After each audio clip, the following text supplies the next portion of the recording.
La riposte, c'est vous. Suivez la chaîne, activez la cloche, donnez au poste.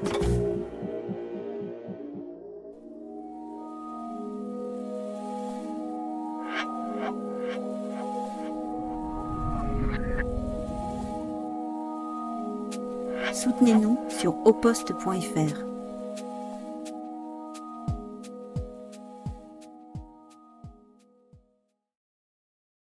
Bonjour à toutes et tous, bienvenue au poste, bienvenue dans ce nouveau numéro d'Horizon 21. Je rappelle, c'est une carte blanche qui est animée par Orient 21, pardon, ça commence bien, et Afrique 21, deux médias indépendants. Si vous ne connaissez pas, je vous invite à aller sur les sites respectifs, orient21.info et afrique21.info, deux médias indépendants donc qui ne vivent que de vos soutiens. Je vous invite aussi à aller voir en ce moment, il y a une campagne de dons pour Orient 21, je vais y arriver. Et nous sommes heureux d'être là pour un nouveau numéro d'Horizon 21 sur Au Poste. Aujourd'hui, on va recevoir un journaliste qui a vécu une expérience assez inédite, assez extraordinaire. Ce journaliste s'appelle Olivier Dubois. Olivier, bonjour. Bonjour Mickaël. Bienvenue au Poste, bienvenue Merci. dans cette Merci, émission. On est très heureux de te recevoir. Alors, on va se tutoyer. Comme on se disait juste avant, parce qu'on t'a déjà reçu à Afrique 21 en janvier, on se connaît un petit peu. C'était le tout début de ta promotion, la promotion de ce livre. Vous étiez les premiers interviews, hein, quasiment. Parmi les premiers, quoi. D'ailleurs, on vous invite à aller relire cette interview sur Afrique 21. Donc, pour la promotion de ton livre, qui est sorti fin janvier, qui s'appelle « Prisonnier du désert », je le montre, 711 jours aux mains d'Al-Qaïda. Qui revient donc sur cette expérience, comme je disais, assez extraordinaire qui est cet enlèvement. On va y revenir, on aura le temps bien sûr de parler de tout ça. D'abord, comment s'est passée cette promotion, Olivier ? Écoute, plutôt bien. J'ai été même surpris de l'engouement des médias en tout cas, pour me recevoir et puis pour venir parler du livre. Non, plutôt bien. J'ai fait pas mal de télévision, pas mal de radio, de journaux, et ça va. Je suis plutôt content. Alors, je vais rappeler assez vite, tu es journaliste donc indépendant, journaliste pigiste, comme on dit dans le métier, évidemment. En 2021, tu étais donc au Mali, depuis quelques temps déjà. Tu es resté combien de temps au Mali ? Je suis arrivé au Mali à l'été 2015, donc j'étais à peu près depuis 6 ans. Depuis il y a eu une interruption à un moment de 10 mois, mais grosso modo, j'y étais depuis 6 ans. Et tu couvrais l'actualité malienne et l'actualité du Sahel, même plus largement ? Voilà, spécialement malienne, et ce sujet de politique, et puis ce qui concernait les conflits, groupes armés et groupes djihadistes. Ouais. Voilà. Pour les journaux, notamment Libération, le quotidien Libération, l'hebdomadaire Jeune Afrique, pour les deux journaux principaux, je pense, pour lesquels tu travailles. Le Point et Libération Plus, Jeune Afrique, ça a été un moment. Ouais. Et puis, en avril 2021, tu décides de partir dans le nord du Mali. Alors, on va juste rappeler à ce moment-là, en 2021, quelle est la situation, si tu veux dire deux mots. En fait, le nord est quand même très conflictuel, avec des groupes djihadistes qui se battent. Il y a l'opération française Barkhane, qui est toujours là, si tu veux en dire deux mots. Oui, le nord, mais surtout le centre du pays. Hein. On a beaucoup de conflits, il y a beaucoup de troubles dans le centre du pays, notamment entre deux grandes communautés qui sont les Peuls et les Dogons. Tout ça est agité, je dirais, troublé par les groupes djihadistes. Et puis, il y a, moi c'est ce qui m'intéresse à ce moment-là, il y a un conflit ouvert et qui prend de l'ampleur entre deux mouvements majeurs djihadistes que sont le JNIM, le GSIM, le groupe de soutien à l'islamo-musulman, et puis l'État islamique au Grand Sahara. Et qui c'est un conflit sanglant, qui fait des déplacés, et dont on parle peu. Et le JNIM, juste pour rappeler, donc on est bien sur Al-Qaïda en fait. Ouais. Coalition de différents groupes djihadistes, voilà. C'est une coalition de différents groupes djihadistes qui s'est créée en début 2017 et qui est chapeautée, dont le chef suprême est Yat Agrali. Voilà. Et donc, tu décides d'aller faire une interview, tu vises en fait un chef djihadiste d'Al-Qaïda. On peut en dire deux mots de ce chef djihadiste ? Alors, pourquoi lui déjà ? Voilà. Alors, ce chef djihadiste, il est, lui, dans la région de Gao. Il est un peu la tête de pont d'Al-Qaïda. C'est un peu le chef de zone d'Al-Qaïda. C'est aussi un conseiller d'Al-Ghagradi, donc le chef suprême. Et c'est celui qui mène les affrontements qu'il y a avec l'État islamique à l'époque. Moi, il se trouve que j'ai un fixeur, un contact qui est là-bas, qui me renseigne depuis un certain temps, et qui, pas en juillet, mais qui connaît ces gens-là, qui peut les approcher. Je vais vous interrompre une seconde, on a un problème de micro. Ah. Je vais vous donner les micro-mains, désolé pour l'interruption. Bon, on pourra reprendre où on était ou ça va pas du tout? Ouais. Ou on recommence? Non, tout le monde nous entend. Ah, on nous entend, on est toujours en direct, salut. Je reprends les micros. Je vais en profiter pour boire un peu alors. Est-ce que vous nous entendez? Écrivez dans le chat. Désolé pour ce petit problème technique. C'est un peu de notre faute. Hein. Quand on a vu les micro-mains avec Olivier, on s'est dit oh là là, on va pas arrêter de bouger. Vous allez pas nous entendre. Et donc on a demandé un micro-cravate. C'était pas la bonne idée a priori. C'est bon du coup. Ouais, ça a l'air bon. Ok, du coup on repart. Donc Olivier, tu es en train de nous dire pourquoi tu voulais aller interviewer ce chef djihadiste. Oui, voilà. En gros, Alors du coup, le micro plutôt sur le... Ah oui, là, Ouais. d'accord. Ouais, bon, tu vois même. Oui, parce que donc il y avait un intérêt, parce que c'était la tête de pont, c'était le chef de zone et celui donc qui coordonnait ces affrontements avec l'État islamique. C'était un conflit à bas bruit, on avait peu de nouvelles évidemment, il n'y avait pas de journalistes qui se rendaient sur le terrain. Et moi j'avais la chance donc de connaître quelqu'un qui était, qui plus ou moins connaissait ces gens-là, en tout cas qui pouvait faire passer un message. Donc il y avait l'opportunité là. Au départ, mon idée, c'est de poser une dizaine de questions qui permettraient d'éclairer ce conflit, connaître les enjeux de ce conflit. Et tu avais déjà l'idée de le rencontrer physiquement? T'as pas imaginé que tu pourrais faire Non, passer au départ, des questions? c'était exclu. Que ce soit physiquement, c'est exclu. D'accord. Au fur et à mesure des échanges, donc ce message, j'envoie une demande d'interview via mon fixeur à destination de ce chef djihadiste qui s'appelle Abdallah Galbakaï. Et il y a un échange qui commence et rapidement il me dit écoute, on n'est pas intéressé d'abord, puis après je relance, il me dit on pourrait être intéressé, on revient vers toi, puis après c'est ok, on peut le faire, mais pas à distance, on ne s'est pas quitté, machin, on se voit, et il se trouve que je viens à Gao à telle date, rencontrons-nous, et ça peut se faire que dans ce format. Après on a discuté du lieu, il y avait des premières dates qui ont été planifiées, qui ont été positionnées, pour tester aussi, j'ai refusé ces dates-là. Elles n'étaient pas bonnes pour moi, histoire de voir comment ils se comportaient. Et puis finalement, ce sera le 8 avril 2021. Et là, le rendez-vous est pris. Et alors à ce moment-là, justement, j'aimerais qu'on reste quelques minutes sur ce moment de réflexion, quand on est journaliste, pigiste. Je pense que c'est important de le rappeler, parce qu'en fait, quand on est journaliste CDisé, j'ai envie de dire, dans un grand média, ce genre de choses, on a des moyens qui ne sont pas les moyens des journalistes pigistes. On a peut-être aussi des contraintes d'ailleurs, parfois les rédactions qui peuvent, peuvent aussi être beaucoup très réticentes finalement à envoyer leurs journalistes. Mais quand on est journaliste pigiste, il y a quand même quelque chose qui nous motive. Il y a quelque chose. Est-ce que tu t'es dit quand même c'est l'occasion de faire un scoop ou pas? Est-ce que ça t'a motivé quand même? Forcément, c'est inédit. C'est des gens à qui on parle peu, qui ne se confient pas aux médias. Et on est sur un conflit, comme je disais, qui est totalement pas éclairé.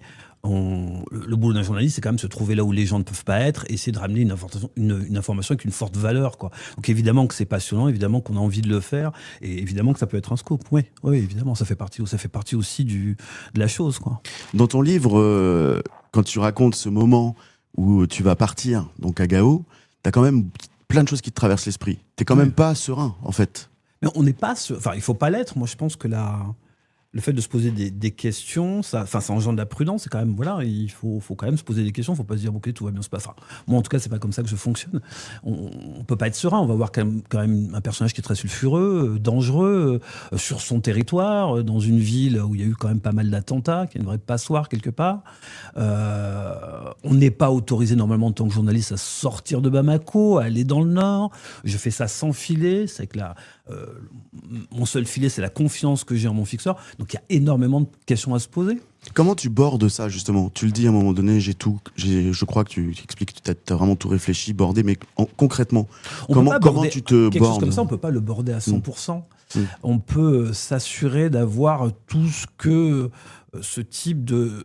ce qu'on peut planifier dans ce type de rendez-vous, c'est-à-dire avoir une lettre d'invitation, avoir pas mal d'échanges pour sonder les autres, bien savoir où ça va se passer, dans quel appartement, c'est tout ce qu'on peut faire. Au bout d'un moment, après, il y a un point de bascule, c'est est-ce que je le fais? Ok, j'ai ce que j'ai demandé, je suis au maximum de ce que je peux demander, est-ce que je le fais ou est-ce que je le fais pas? Et si je le fais, j'entre pleinement dans ce que je fais, mais je fais pas des allers-retours. Il n'y a pas d'hésitation. C'est où on fait un pas, où on recule. Mais il faut que ce soit clair. Et on rappelle qu'à l'époque, il y a l'opération française Barkhane, qui mobilise beaucoup de militaires français. Est-ce que tu as des contacts avec eux? avant, est-ce que tu préviens, je sais pas, les autorités françaises que tu vas là-bas? Alors évidemment, ta famille, puisque je rappelle que tu vivais avec ta femme et tes enfants à Bamako, est au courant de où tu pars et ce que tu comptes faire. Est-ce que les autorités françaises, à ta connaissance, savaient? Alors, les autorités françaises savaient. C'est une bonne question parce que j'ai réfléchi beaucoup à savoir est-ce que je préviens, est-ce que je préviens pas. J'ai pas l'habitude. Oui, c'est le genre de question qu'on peut se poser en tant que Voilà. journaliste. Est-ce que je me borde notamment avec les autorités françaises? J'ai fait d'autres reportages avant. Je n'ai jamais prévenu les autorités françaises de mes déplacements.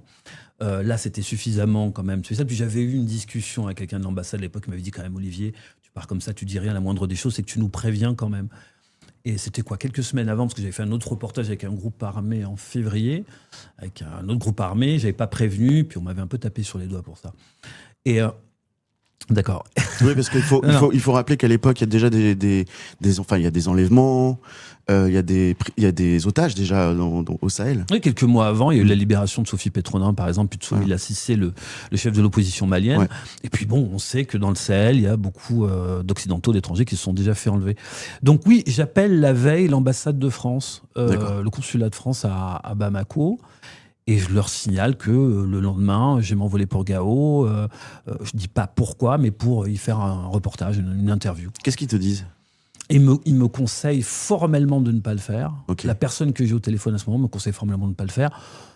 De toute façon, dès qu'on dit qu'on veut sortir et qu'on n'a pas d'escorte, on vous conseille formellement de ne pas le faire. Moi, ça fait 6 ans que je suis là, je suis déjà sorti de Bamako.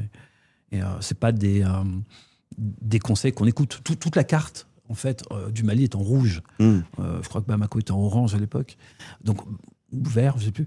Donc, Bamako, on peut. À l'extérieur, de toute façon, il ne faut pas y aller. Ok. Tu y vas. Tu arrives à Gao. Bon, le rendez-vous est plusieurs fois repoussé. On va peut-être pas rentrer spécialement dans le détail. Mais à un moment donné, ton fixeur te dit bon, ça va pas se passer là où c'était prévu. Non, c'est pas ça, en fait. Il y a le premier coup de théâtre, si je peux dire ça comme ça, c'est qu'il était censé m'accompagner. Il devait faire la traduction. Il devait même filmer. Et une demi-heure après qu'on ait déjeuné, une demi-heure avant le départ, il m'annonce qu'il ne viendra pas. Ah oui. Il ne viendra plus parce qu'il a reçu un coup de fil des djihadistes qui lui ont dit « Écoute, on est d'accord, mais toi, tu ne viens pas, il vient seul. » Et là, ça met tout par terre. Enfin, et là, rebelote, tu réfléchis. Tu te demandes si tu... Oui, puis je suis même prêt à arrêter, quoi, quelque part. Il faut un arbitre, il faut... comment dire ça? C'est comme s'il fallait un coup au plancher pour se relancer, pour repartir. Et c'est la confiance en mon fixeur qui va jouer. Et je lui pose cette question, je lui dis, écoute, qu'est-ce qu'on fait? Selon toi, tu connais ces gens-là, tu as préparé la chose. Est-ce qu'on arrête tout? On avait préparé un plan B qui était, dans ce cas-là, si on arrêtait tout, c'était m'amener dans un camp des forces maliennes, si je me souviens à l'époque, dans le camp de Gao des forces maliennes. Ou est-ce qu'on continue? Est-ce qu'on peut continuer? Et il me dit, écoute, moi je vois le chef djihadiste que tu vas interviewer juste après une interview, qui doit durer 45 minutes, parce qu'il est diabétique, je dois lui faire une piqûre. Ça m'étonnerait qu'il t'enlève avant. Et il me dit, en plus, cette ville est ultra surveillée, les portes sont surveillées. Enfin, voilà, ça se passe à l'intérieur, je ne vois pas pourquoi il t'enlèverait. Tu montes dans la voiture. Alors, je ne monte pas dans la voiture, je réfléchis d'abord, puis j'ai confiance en lui. Oui, bien sûr. Et puis là, banco, on y va. Ouais, tu décides. Et forcément, on sort de l'hôtel, on monte dans la voiture et on se rend au lieu de rendez-vous. Et là, je monte dans le pick-up des djihadistes. Voilà. Et tout commence comme ça. Donc, on est le 8 avril 8 avril 2021. 2021. Il est 14h, 14h30. Voilà. Tu vas mettre... combien de temps au bout de combien de temps tu vas te dire, ça y est, c'est fou, j'aurai pas l'interview et je crois que je suis otage? Alors, je me dis pas que j'aurais pas Il y l'interview. a des pages où tu racontes les paysages qui défilent, tu dis bon... Alors, ce qui me met la puce à l'oreille d'abord, c'est que j'ai 45 minutes d'interview avec eux. On a prévu que je sois de retour dans 2 heures avec mon fixeur. Oui. Donc, si je suis pas de retour dans les 2 heures, il sait qu'il doit aller voir les forces internationales et dire j'ai un journaliste qui est perdu, qui est sur le terrain, qui est perdu. Et donc, on roule, et le temps passe. Et au bout d'un moment, on roule depuis 1 heure. Là, je commence à me dire, mais il va y avoir un problème. Même si on a roulé 1 heure. Disons qu'on arrive là maintenant. Je vais l'interviewer 45 minutes, le temps de revenir. On dépasse. Donc, il va déjà prévenir des gens, même si l'interview se fait. Et j'essaye de communiquer ça au chauffeur qui est avec moi, qui est silencieux, qui ne parle pas français. Et il me fait comprendre par une gestuelle qu'en gros, non, y a pas de problème. on va l'appeler plus tard. Enfin, c'est ce que je me dis. C'est comme ça que j'interprète la gestuelle qu'il me fait. Et puis, rapidement, il y a quand même un sentiment d'angoisse qui s'empare de moi, mais il faut rester à flot et s'expliquer ce qui se passe, trouver quelque chose de rationnel. Et mon explication, c'est de me dire, mais je vais voir des gens qui doivent aussi pourvoir à leur sécurité. Ils ne me font pas confiance, je peux être suivi par des militaires et tout, etc. Donc, le rendez-vous n'aura pas lieu à l'heure indiquée et pas dans le lieu indiqué. Ça se trouve, ça aura lieu cette nuit et ils me ramèneront demain matin. Donc en fait, tu te mets déjà dans l'idée que tu vas pas rentrer le jour même Non. et que tu vas au moins passer une nuit dans le désert. Du moins Voilà, ça va pas se passer. Voilà. Voilà. Et puis il s'est passé des choses avant où ça s'est passé comme ça. C'est-à-dire, le rendez-vous était un mardi, il téléphone le lundi, il faut venir tout de suite. Ça permet de contrecarrer toute trace, toute poursuite, etc. Tu parlais de ton chauffeur qui était plutôt silencieux. Dans les premières heures, quels sont tes rapports justement avec eux ? J'ai quasiment pas de rapport avec lui à part mes questionnements par rapport au timing. Moi, je suis totalement à mes questions, je suis focus sur mon bloc. Et j'ai dans la tête, dans la petite fenêtre que j'ai pour l'interview, de ne pas rater cette interview, c'est tout. C'est tout. Donc je regarde pas tellement le paysage, je regarde pas tellement le chauffeur. Je constate qu'on roule très très très vite. Ça, je me souviens, c'est quelque chose, on roulait très très très vite. Et c'est tout. Dans les premières heures, ça va être ça, ouais. Et donc arrive le soir, finalement. Alors, au crépuscule, on roule. Donc là, je suis vraiment dans cette idée que ça va se faire ultérieurement. Et je sais pas, au crépuscule, on s'arrête. Le véhicule s'arrête, on sort du véhicule, on me bande les yeux, on me sort du véhicule, on me déshabille. On me donne de nouveaux vêtements. Il y a il y a des voix autour de moi, je sens qu'il y a pas mal de personnes. On me met. Oui, parce que t'as un bandeau, hein. En fait, c'est mon chèche. Moi, je suis grimé, je suis habillé comme un Touareg. Hein. Et on me met le chèche sur les yeux. Et on me fait rentrer dans un autre véhicule. Et c'est là où on va m'apprendre. Le conducteur, en rentrant dans le véhicule, va me dire que je suis détenu par eux, que je suis kidnappé et que maintenant mon sort est entre les mains de ma famille et de mon gouvernement. Et c'est là où je comprends qu'il y a, pour moi, d'abord une horrible méprise, mais en même temps une terreur immédiate par rapport à ce qui se passe. Puis un sentiment d'être tombé dans la gueule du loup sur un truc qui était limite. Qui était possible quelque part, mais auquel je pensais pas vraiment. C'est intéressant que tu parles de la méprise, on n'en a pas parlé, mais tu pars avec une lettre. En fait, tu as une lettre d'invitation, a priori. Donc, au début, tu n'arrêtes pas de dire aux gens qui sont avec toi, mais j'ai une lettre d'invitation, je suis invité, etc. Pour moi, c'est une méprise. Il y a une méprise. C'est les premiers jours. J'ai affaire à des jeunes, à des djihadistes qui sont plutôt jeunes. Je me dis qu'ils ne sont pas au courant. C'est peut-être une Katiba qui a entendu parler, elle a eu vent qu'un journaliste français arrivait sur Gao, cible d'opportunité, on le kidnappe, et je me dis que peut-être leur hiérarchie va leur dire qu'il y a erreur, et que cette histoire va durer que quelques jours, et que je serai libéré. Il y a une question, j'en profite, alors on va peut-être y revenir plus tard, mais elle est intéressante, est-ce qu'à ce moment-là, il y a une question, c'est dans quelle mesure peut-on imaginer que le fixeur ait pu être manipulé? C'est RGZR7 qui pose cette question. Et justement, dans les premiers jours où là, tu sais que tu es otage, est-ce que tu t'es posé la question déjà du rôle de ton fixeur? Non. Ça mettra... donc, au bout d'un mois, il faudra un mois et quelques jours quand je vais passer avec ce chef djihadiste avec qui je serai pendant 15 jours, qui s'appelle Al-Hassan dans le livre. C'est lui qui va me mettre la puce à l'oreille. Moi, au départ, il y a méprise. Au départ, jusqu'à ce que je le rencontre et puis qu'ils mettent la puce à l'oreille, il y a méprise. J'écris même une lettre que je destine au chef. Ils se sont trompés ou alors ils ont manqué à leur parole. Mais je ne remets pas en question, en tout cas jusqu'à ce moment-là, le rôle de mon fixeur là-dedans.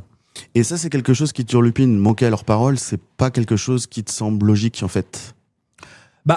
Ça me met en colère aussi parce je sais, j'ai eu vent que c'était des gens qui se disent de parole quand ils s'engagent, etc. Que la lettre d'invitation, c'est un sauf-conduit qui vous permet d'être ramené en sécurité. Et là, je me rends compte que non. Je me rends compte que pas du tout. Et ça génère à la fois une colère sourde, du ressentiment, et puis en même temps, ça se fait se poser des questions. Ça m'intrigue. Je me dis, est-ce qu'il n'y a pas erreur, justement? Ça tient sur ça au début. Tu te retrouves, alors, tout le long du livre, on se rend compte que tu vas beaucoup bouger, assez souvent. Il y a des moments plus longs que tu vas passer dans certains endroits, notamment il y a ce long chapitre sur une grande prison dans le désert. Mais avant ça bouge beaucoup quand même. Ils sont toujours à l'affût, évidemment. Comme on le disait tout à l'heure, il y a des opérations militaires étrangères, donc notamment Barkhane, donc ils sont à l'affût des drones. On sent que voilà. Mais durant les premiers mois, mais ce qui m'a un peu interpellé, où je me suis posé la question, tu t'étales pas trop dessus, mais on le sent, c'est l'adaptation. Et l'adaptation à ton milieu, en fait. Ouais. J'ai noté quelques mots qui viennent pas forcément de ton livre, mais qui me sont venus. C'est notamment, j'ai pensé à la survie. Il y a des petits mots, faire un frigo, par exemple. Ce genre de choses. J'aimerais que tu nous parles comment Est-ce que les djihadistes qui t'ont enlevé vont un peu te former, t'expliquer des choses? Ce fameux frigo, est-ce que c'est eux qui t'apprennent à le faire? Oui. Est-ce que, voilà, comment tu t'adaptes finalement, en dehors, hein, bien sûr, du stress de tes geôliers, comment tu t'adaptes à cet environnement très hostile, en fait, qui est le désert? L'adaptation, elle est longue, hein. Je mettrai à peu près 10 mois à 1 an pour commencer à comprendre mon environnement et savoir me débrouiller dans une relative autonomie dans cet environnement-là. Et c'est vrai que le frigo, par exemple, c'est les djihadistes très vite, et je pense que c'est peut-être obligatoire parce qu'ils tiennent quand même à ce que les otages qui veulent monnayer puissent boire et manger. Donc il m'explique comment faire de l'eau fraîche dans le désert. Explique comment tu fais, du coup. Vous prenez une bouteille, il faut prendre son chèche, on le mouille, on l'humidifie, on entoure, on enveloppe la bouteille avec ce chèche humidifié et on le suspend si possible à l'ombre et à l'air. En 45 minutes, 1 heure, vous avez une boisson qui est fraîche, quoi. Et c'est important de boire quand même frais dans le désert. Donc ça, c'est un truc qui est essentiel et qui m'enseigne très vite. Après, ça vient petit à petit, c'est des découvertes personnelles. Et puis, c'est aussi des choses qui peuvent me dire, moi, je sais que j'ai eu beaucoup de problèmes avec le fait de dormir dehors, avec les insectes, avec la chaleur, avec le manque d'hygiène, avec la bouffe même. Et on apprend, on observe, on se renforce, mais ça met un temps assez long. Et moi, ça mettra 1 an à peu près. Mais il y a une nécessaire adaptation, et d'ailleurs, je tiens à le signaler, on est capable de s'adapter à tout, toi, moi, n'importe qui, on s'adapte. L'humain est une machine formidable là-dessus, on s'adapte. Alors, il y a un autre fil rouge que j'ai repéré, enfin, je ne sais pas si c'était conscient quand tu l'as fait dans le livre, mais tu me parles des insectes. À un moment donné, tu parles d'un âne aussi, je ne sais pas si, voilà, un vieil âne qui est là. Et puis, j'ai l'impression que toujours, ça te renvoie à ta condition aussi. Ouais. À un moment même, quand on t'enlève les chaussures, donc là, c'est beaucoup plus loin, évidemment, dans le récit. Tu parles d'animal, le fait de vivre comme un animal. Est-ce que, justement, le fait de toujours être là au milieu des insectes, des animaux, enfin, quelques animaux, et toi, est-ce que ça te renvoie à ta condition? Est-ce que c'est quelque chose auquel tu penses assez souvent en te disant, finalement, je suis pas mieux traité qu'un animal? Alors, il y a beaucoup de choses dans ta question. Sur l'âne, oui, totalement. Là, on sent dans le livre que tu fais vraiment un transfert, quoi. Je sais pas, communauté d'esprit, mais j'ai l'impression qu'on a un peu le même... je me demandais souvent qui de lui ou de moi, parce que les ânes sont martyrisés quand même dans le Nord. Hein. Vous avez beaucoup d'ânes qui ont des cicatrices, sont amaigris, il faut qu'ils trouvent quand même une maigre pitance pour manger. Celui-là était vieux, affaibli, il avait été blessé visiblement, puis rôdait autour de moi parce que je devais laisser à bouffer, enfin... Il devait y avoir des miettes, des trucs, il savait qu'il pouvait grappiller quelque chose. Et il y a beaucoup d'ennuis dans la captivité. Et on se regardait beaucoup. Lui, il attendait sous un arbre à l'ombre, certainement que je m'éloigne, que j'aille pisser pour se rapprocher, grignoter ce qu'il pouvait. Et j'avais l'impression qu'on vivait la même chose. Je me demandais toujours qui de lui ou de moi a la plus mauvaise situation. Il y a une sorte pas de rapport affectif, mais de compassion, j'ai l'impression mutuelle, je ne sais pas pour lui. C'est ce qu'on sent dans le livre, en tout cas. Donc, c'était assez spécial. C'était très... Bon, c'était... T'as un peu moins d'empathie pour les insectes. Non, les insectes, je les combats. Et puis après, j'arrête de les combattre parce que c'est eux qui gagnent. On est rien. Hein, c'est un grand tout. La nature est très, très présente. Elle est plus forte que l'homme. Elle domine l'homme totalement. Donc au départ, on les combat et on se rend compte très vite qu'on perd à chaque fois. Donc il faut s'adapter. Ça mettra du temps. Ta question, c'était plus sur... Excuse-moi, j'ai perdu ce fil rouge un petit peu animal, ça te renvoie à ta animalité, mais j'allais dire autres animaux qui apparaissent souvent dans ton récit. Les dromadaires, les chameaux. Donc et puis la nourriture. Quand il faut sacrifier une chèvre, et ça, tu le décris aussi. Ouais, parce que c'est fascinant quelque part. Ouais. C'est une violence répétée, dont la résultante, c'est quand même se nourrir, donc elle est nécessaire. Et elle a quelque chose de fascinant quelque part. À un moment, tu décris c'est même... des exécutions, quoi. Voilà. Moi, ce qui m'intriguait là-dedans, c'est la peur de l'animal. Et j'ai eu l'impression de voir des animaux qui savaient ce qui allait se passer. Ils se chiaient dessus. Cette chèvre ils se mettaient à pleurer, et tout, etc. Puis ce moment où vous avez les cris, puis après un gargouillis infâme, et puis il décède devant vous. C'est très, très, très spécial. Et on oublie tout ça après quand c'est dans la marmite et qu'on doit manger parce qu'on est content de la viande, on n'en a pas souvent. C'est des exécutions répétées. C'est très spécial. Il y a une scène moi je trouve un peu dure, mais parce que d'extérieur, on n'est pas dans ta situation, mais où grosso modo, il sacrifie un chameau. Et on te balance, tu es déjà, on va en parler tout à l'heure, avec un autre otage, dans la prison des sables, et t'essayes de découper de la viande avec un couteau émoussé, par 45 degrés, en plein désert, on est sous une tente. Tu sais que le temps presse parce que la viande ne peut pas rester comme ça. Il y a ça. Et puis c'est juste dégueulasse, quoi. Ouais, c'est évidemment des choses que j'ai jamais vécues avant, que je me vois faire comme si j'étais un observateur extérieur, et que je fais parce que c'est nécessaire, parce qu'on a faim. En plus, après cette scène-là, il y aura une tempête de sable, donc tout ce qu'on a fait, c'est-à-dire cette viande, elle sera pourrie, c'est nul et non avenu, on n'a pas pu la consommer. Et je sais pas, il y a quelque chose de, je sais pas comment dire ça, de primal dans ce truc-là. Ça m'a ramené, enfin, ça m'a amené plutôt à des situations très primales, très couper de la viande pour se nourrir à partir du cou d'un chameau. On en revient à cette histoire d'adaptation, où finalement, on se retrouve à faire des choses qu'on n'imaginerait pas dans notre vie habituelle, mais par nécessité. Ouais. Et donc, il y a quand même cette idée que ces djihadistes vivent dans ces conditions. Enfin, alors évidemment, peut-être pas dans les mêmes conditions que les otages, parce que pendant un moment, tu étais quand même enchaîné. Enfin, faut quand même rappeler que t'es pas dans un... C'est pas le 5 étoiles, quoi. La différence entre eux et moi, c'est que ce sont les geôliers, moi je suis le prisonnier, moi j'ai la chaîne, ils l'ont pas, mais les conditions sinon sont les mêmes. Et pas que pour les djihadistes, pour les Touaregs qui vivent dans brousse ou dans des campements, des choses comme ça. C'est ça, on dort sur le sable, on est dans le sable, on a des grandes citernes pour boire de l'eau, on tue des moutons, des chèvres pour manger, voire des chameaux, on boit du lait en poudre ou du lait de chameau, ou du lait en poudre avec du lait de chameau, de chamelle. Voilà, c'est comme ça qu'ils vivent.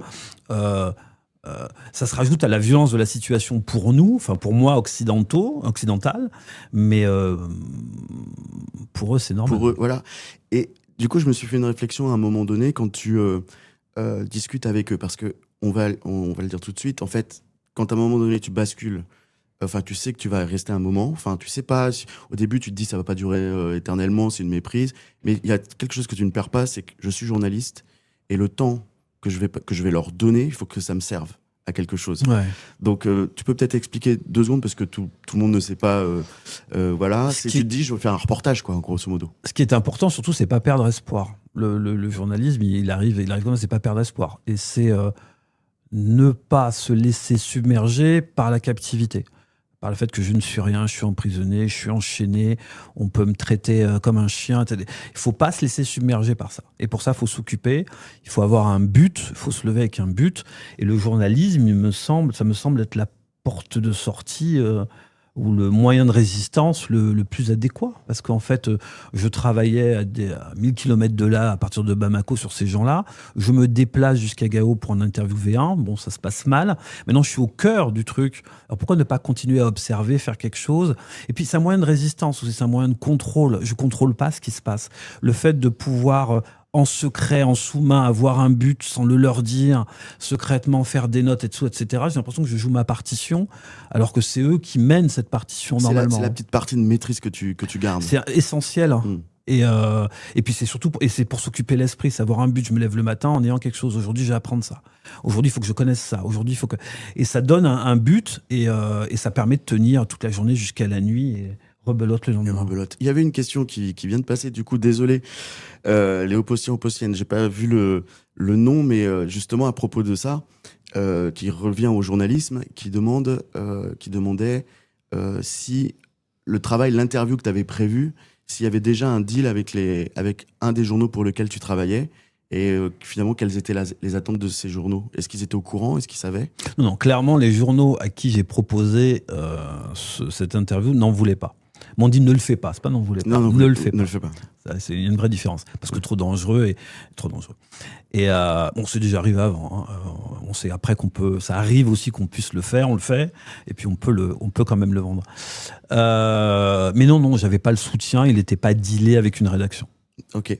Alors on revient à cet état d'esprit de journaliste qui ne va jamais te... Voilà. Il y a notamment une mission que tu te fixes dès le départ, c'est de comprendre, de savoir ce qui s'est passé pendant l'assassinat. Enfin, comment ont été assassinés les 2 journalistes de RFI. Si tu peux en dire 2 mots, peut-être pour rappeler aux internautes ces journalistes Guylaine et Claude Verlon, Guylaine Dupont et Claude Verlon, assassinés en 2013, voilà. Pourquoi tu pars sur cette piste, du coup? Parce qu'il y a une sorte enfin, je vis la même chose qu'eux, en fait. Ils ont été pris dans le Nord comme moi, par les mêmes personnes, par le même groupe, on va dire. Et eux sont morts. Moi, je suis encore vivant, mais pour combien de temps? Et j'ai l'impression que le fait de pouvoir comprendre pourquoi ils les ont tués, ça va peut-être me permettre d'anticiper, d'éviter, de sortir, de pas avoir le même destin.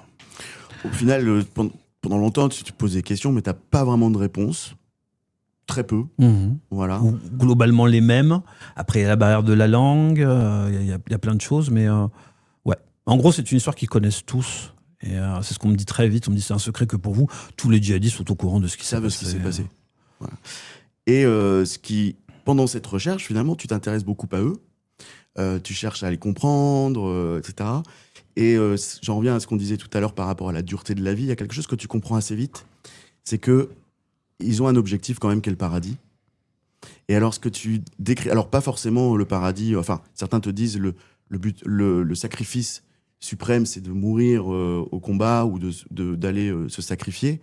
Et quoi qu'il en soit, ils pensent à ce qu'il y a après. Et ce qu'il y a après, ce qu'ils te décrivent, c'est tellement en décalage avec la vie qu'ils vivent au quotidien qu'on a l'impression que c'est quelque chose qui les rassure, ou en tout cas qui les motive, c'est de trouver finalement une vie meilleure, largement meilleure. Ils te parlent de collines verdoyantes, de lait qui coule, de femmes pures, etc. Mais vraiment complètement l'inverse, en fait. Bah, c'est un paradis dans tous les sens du terme, c'est la boîte à fantasmes, quelque part. Et je me suis demandé si la dureté de leur vie ne faisait pas que justement de penser à ce meilleur après n'était pas Je me suis demandé exactement la même chose. Est-ce qu'il y a un lien direct avec ça? Je pense qu'il y en a un. Après, j'ai pas de. Mais évidemment, vu les conditions dans lesquelles ils vivent, que ce soit dans le désert, la température, les tempêtes de sable, la difficulté de trouver de la nourriture, etc., le manque d'emploi, enfin bon, tout ce qu'on. C'est vrai que là-bas, à contrario, le paradis semble une terre pleine de promesses, quoi. Je veux dire, tu disais les champs verdoyants. En comparaison avec les dunes de sable et la sécheresse du désert, les rivières qui coulent, les rivières, dans le désert, il n'y en a pas d'état. Donc on peut imaginer que oui, pour eux, ça représente, c'est le paradis, Et c'est la deuxième vie. Et donc il faut préparer de son vivant, dans cette première vie, si on peut appeler ça comme ça, ce ticket, s'assurer un ticket pour la deuxième vie. Donc être dans le chemin d'Allah, donc faire ce que les textes disent, voilà, c'est ça. Et ça permettra d'avoir cette entrée au paradis.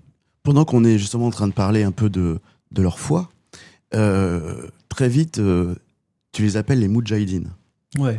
Alors ça, peut-être qu'il faudrait expliquer un petit peu aux internautes. Nous, on parle de djihadistes. Ouais. Voilà. Eux, c'est eux qui te disent on est des Moudjahidines. Djihadiste, ça va encore. Même djihadiste, si ça ça les passe satisfait encore. pas Par vraiment. contre, terroristes, ils veulent pas. Terroriste, ils veulent pas. Évidemment. Voilà. Djihadiste, ça va. Moudjahidine, c'est exact. Terroriste, c'est un immense fourre-tout. Ça concerne surtout celui qui le dit, quoi. Le résistant, le terroriste, la frontière est très, très, très, très, très ténue. Et puis, c'est un terme qui réfute totalement, quoi. Mais moi, je le faisais déjà un peu dans mes articles. Tu faisais déjà attention. Ouais, je faisais. Terroriste, c'est pas assez précis. Ça veut tout et rien dire. Est-ce que tu peux expliquer Moudjahidine, justement? D'où vient. Le Moudjahid, c'est le guerrier de Dieu, c'est le guerrier de la foi, quoi. Ils se voient comme des sortes de travailleurs de la foi, quoi. Parce qu'on a en tête les Moudjahidines du peuple. Oui, les Moudjahidines du peuple, voilà, c'est le combattant saint, quoi. Et c'est un terme qui revendique et qui, de fait, leur va mieux, je trouve, pour le coup. Toi, finalement, tu te dis que ça leur va mieux. Oui, djihadiste, moudjahidine, je préfère à terroriste, ça c'est sûr. Ouais. Tout le long de ta captivité, les premiers mois, on sent vraiment que tu es dans l'observation, l'adaptation, comme je disais, l'obsession de trouver des réponses aussi à tes questions. Il y a des moments plus durs que d'autres, et notamment, on sent que d'un geôlier à l'autre, la situation peut complètement basculer. Ouais. Comment t'expliques ça? Et pourtant, ils ont les mêmes ordres, en fait. On imagine, c'est très organisé. Hein, on parle de nébuleuse, mais en réalité, c'est très, très organisé. Oui, ils ont une vraie organisation, ils ont une vraie expérience là-dedans. C'est pas la première fois qu'ils le font. Il y a toute une chaîne logistique qui est rodée et qui peut quand même vous amener dans des coins. Parce que des fois, on a des alertes. On part comme ça, c'était pas prévu, puis on va dans des coins encore plus reculés. Ils peuvent quand même acheminer de l'eau jusque là-bas. Il y a des roulements. Non, tout ça est très bien organisé. Après, c'est la vie, je dirais. Vous avez des gens qui peuvent vous être hostiles, qui sont mauvais, d'autres qui sont indifférents. Et ça dépend. Ça dépend des gens. Donc on est tombé évidemment sur... déjà, on est considéré comme des infidèles, comme des gens sales, comme des gens peu fréquentables, parce qu'on n'est pas musulman, parce qu'on est français. parce que je suis journaliste ou agent de renseignement, c'est selon, parce qu'on me prendra pour un agent de renseignement au départ. Donc il y a ça, il y en a qui le prennent avec une franche hostilité, il y en a qui s'en foutent, et il y en a même qui sont à la rigueur plutôt curieux et qui veulent créer un lien. Mais ça dépend de la personnalité des gens eux-mêmes, quoi, hein. Moi, je dirais que le problème, on l'avait le plus avec les jeunes, parce qu'ils ont un logiciel qui est quand même beaucoup plus, entre guillemets, simple, dans le sens où ils ne sont pas allés forcément à l'école, ils ont appris à lire, à écrire, s'ils savent écrire, avec le Coran. Et eux, ils prennent littéralement ce qu'il y a écrit. Donc, si on est un infidèle, on est vraiment considéré en tant que tel. Et ils réagissent aussi, eux, en tant que tel, en fonction de ça. On reviendra peut-être à leur rapport à la foi, où il y a quand même beaucoup de questions qui se posent, hein, entre business, foi, enfin voilà. Mais il y a quelque chose qui, autre fil rouge, j'ai envie de dire, dans ton livre. J'ai repéré à chaque fois, en avançant dans ton livre, je dis encore un autre fil rouge que je peux dérouler. C'est il y a au-delà. Alors il y avait le journalisme, il y a le côté survie, bien sûr, animalité qui revient assez souvent. Enfin la nature, en fait, le fait de survivre dans cette nature. Ouais. Et puis il y a l'évasion. Alors ça, c'est quelque chose d'incroyable. Tu te persuades que tu peux t'évader et tu élabores des stratégies pour essayer de t'évader.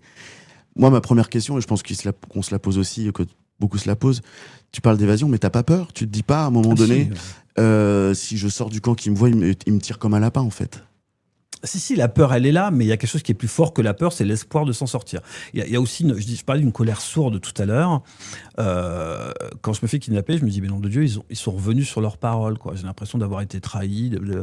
Voilà, ils n'ont pas de parole, et ça m'agace. Et j'ai un ressentiment qui se met en place avec cette idée de, il faut leur rendre la monnaie de leur pièce. Il faut prendre une revanche. Et cette revanche, parce que je vois quand même, il y a un certain laxisme, il y a des possibilités. Je fais des rondes autour du camp, de plus en plus loin. Je me dis donc, j'entends des camions qui passent. Il peut y avoir des possibilités.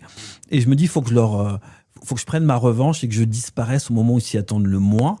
Et puis ce sera l'égalisation, quoi. De cette erreur, je lave cette erreur, je me sors de ce truc-là et puis c'est fini. Et ça va devenir une obsession. Et ce qui domine cette obsession, c'est l'espoir de la liberté, tout simplement. Et elle domine la peur. La peur, elle est là de A à Z, hein. Et bien sûr, tu disais se faire tirer dans la nuit, faire du bruit. Moi, je vais échouer beaucoup dans ces tentatives d'évasion. Et étrangement, c'est pas le fait de quitter le camp qui est la problématique.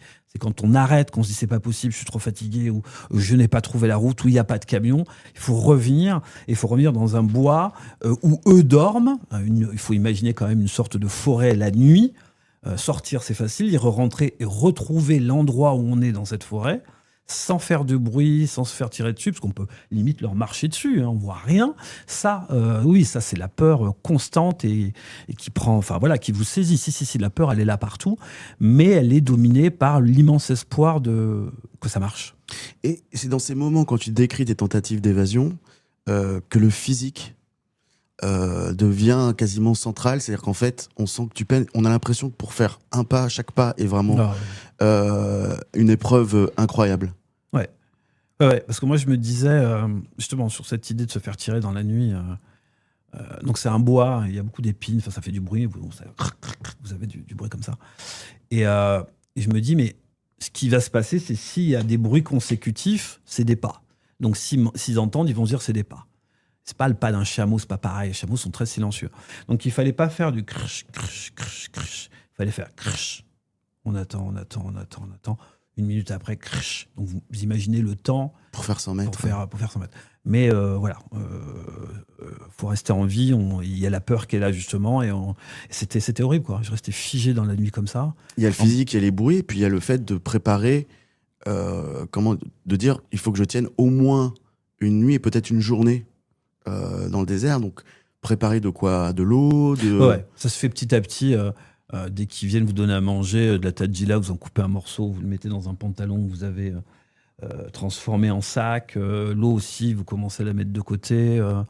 Je me souviens, j'avais une écuelle en acier, en métal. Je l'avais pris parce que je me suis dit, si jamais j'arrive pas, j'avais en fait la fenêtre de mon évasion, c'était tu pars à 22h, parce que c'est à peu près l'heure où ils se mettent à ronfler. On attend d'entendre les ronflements, on part. Et il faut que j'ai trouvé un camion ou un moyen de m'éloigner très loin, 100 de kilomètres au moins du camp où on est, dans une fenêtre qui est entre 22h, on va dire, et je crois que c'était 1h du matin, 2h du matin. Passé cette heure-là, c'est mort. Si je suis toujours dans le coin à 2h du matin, c'est-à-dire ça va se jouer à pied, eux, ils vont se réveiller à 5h30 pour la première prière, ils vont se rendre compte après la prière que je suis pas là, et en 10-15 minutes, ils vont couvrir à moto la distance que j'ai couvert moi à pied. Et voilà. Donc, il y avait... Donc 1h, 2h du matin, c'est un petit peu pour toi le moment charnière où tu te dis je reviens. Si j'ai rien à 1h, 2h du matin, il faut peut-être décider de rentrer. Ouais. Et il y en a une d'évasion que tu fais, Qui est... où tu décides de pas rentrer. Ouais, parce que le problème, c'est que je suis mon propre obstacle, en fait, au départ. Il y a la peur, il y a l'envie de partir, et quand je suis en dehors de la relative sécurité du camp où je suis retenu, c'est l'inconnu, quoi. Et si ça marche pas, et si je me fais rattraper, etc. Et il faut pouvoir absorber cette peur et pouvoir la contrôler. Plusieurs fois, je vais pas pouvoir la contrôler. Il y a la fatigue aussi qui vient s'ajouter, donc j'ajourne, j'annule et je reviens. Et au bout d'un moment, je m'en veux et je me dis non, c'est pas possible. Il faut faire ce que j'appellerais une tentative d'évasion totale. C'est-à-dire, même si ça te fait peur, tu continues. Et en parlant de peur, justement, quand je fais cette tentative d'évasion totale, passe 2h du matin, pas de camion, je décide de dormir dans le désert. Et là, j'ai très très peur parce que je sais que le lendemain matin, je vais me réveiller. Quand la lumière va se lever, ça voudra dire qu'ils sont au courant. Et qu'est-ce qu'on fait là? On est dans un truc plat. Comment ça va se passer? Je me dis, mais je me posais cette question, je ne sais pas si je le dis dans le livre d'ailleurs, c'est demain, à 5h, 7h, 8h, 10h, 15h, est-ce que tu seras vivant? Qu'est-ce qui va t'arriver dans les 24 heures qui vont suivre le lever du soleil? Et là, il te retrouve, évidemment, et il y a une... Enfin, j'ai pas bien compris, mais tu le dis un peu plus tard dans le livre, mais sur le moment, la scène, on est pris dans la scène, en fait, quand il te retrouve avec les motos, tu expliques, et là, t'es à genoux, il te bande les yeux, je crois. Ouais. Avec mon... Et ce qu'on comprend, enfin en tout cas sur le moment, j'ai pas bien compris, mais après, c'est pas que c'est mal écrit, hein, je précise aux internautes, c'est juste qu'on est tellement pris dans la scène, en fait, il simule une exécution. Ouais, c'est ça. C'est ça, et là, c'est terrible. Il faut une sanction, en fait, je pense. Hein, là, j'imagine que c'est ce qu'ils ont voulu faire. Il fallait une sanction, parce que je pense qu'ils ont été surpris, ils m'en ont beaucoup voulu parce qu'ils ont été surpris. J'étais un peu... l'otage qui parlait, qui discutait, le journaliste, donc se posait des questions sur les choses qui les intéressent, sur l'organisation et tout, etc. J'étais un peu gauche, j'avais pas l'air ils se doutaient pas que je puisse m'évader, puis en même temps je faisais ces balades, donc ils ont connecté un peu tous les trucs un peu comme ça. Et donc je suis un infidèle, donc quelqu'un déjà à qui on ne fait pas confiance, mais en plus l'infidèle a réussi à les tromper.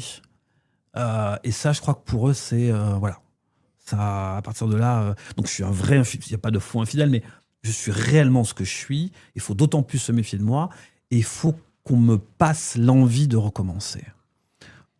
Donc simulacre, finalement non. Par contre, simulacre, on le sait après, hein. C'est pas quand on vous met le bandeau sur les yeux. En fait, c'est ça qu'on sent dans ton écriture. En fait, tu l'écris comme si tu le revivais quelque part. Ouais. Parce que je l'attends, mais il part pas. On te ramène au camp, bien sûr. Là, on va t'attacher, donc la chaîne. Traitement d'après, voilà. Là, je suis. Sanction. Et tu deviens, et tu te rends compte, parce que tout au long des mois qui suivent, tu te rends compte que tu deviens l'otage qui a tenté de s'évader. C'est-à-dire qu'en fait, il y a chaque fois, on va faire passer le mot que tu as tenté de t'évader. Ouais. Moi, j'en doutais, en fait. C'est la question, ça m'a assez beaucoup, cette question-là. Je me disais, mais ok, t'as tenté de t'évader.